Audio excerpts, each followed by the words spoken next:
থেকে এক নতুন মুফতি এসেছে, জানেন বোধহয় আপনারা।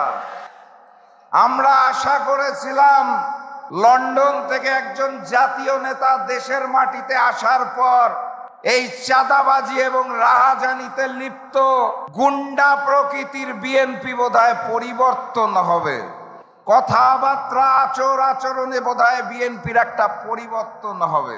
আমরা দুঃখের সাথে লক্ষ্য করলাম লন্ডন থেকে নেতা দেশে নামার পর বিএনপি পরিবর্তন হয় নাই, লন্ডনের নেতা নিজেই নতুন বিএনপি হয়ে গেছেন।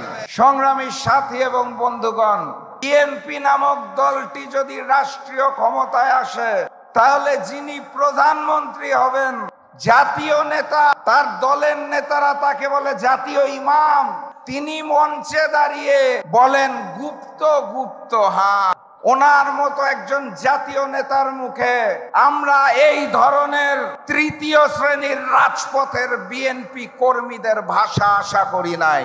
উনি যখন বাংলার মাটিতে রাজনীতি করব না এই মুচলেকা দিয়ে লন্ডনে পালিয়ে গিয়েছিলেন, আমরা ওনাকে গুপ্ত বলি নাই।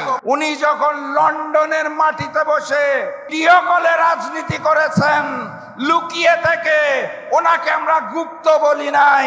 উনি যখন দেশনেত্রী বেগম খালেদা জিয়াকে বালুর ট্রাক দিয়ে আটকে রাখা হয়েছিল, তাও দেশে না এসে বিদেশ থেকে আহ্বান জানিয়েছিলেন, ওনাকে আমরা গুপ্ত বলি নাই।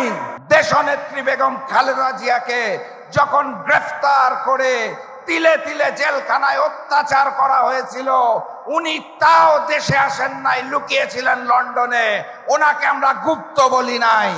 উনি লন্ডনে বসে বললেন দেশে আসার সিদ্ধান্ত নাকি ওনার একার না, কার কার সিদ্ধান্তে উনি চলেন, কোথায় কোথায় মুচলেকা দিয়ে নিজ মাতৃভূমিতে নামতে হয় সেটা উনি পরিষ্কার করেন নাই, ওনাকে তো আমরা গুপ্ত বলি নাই।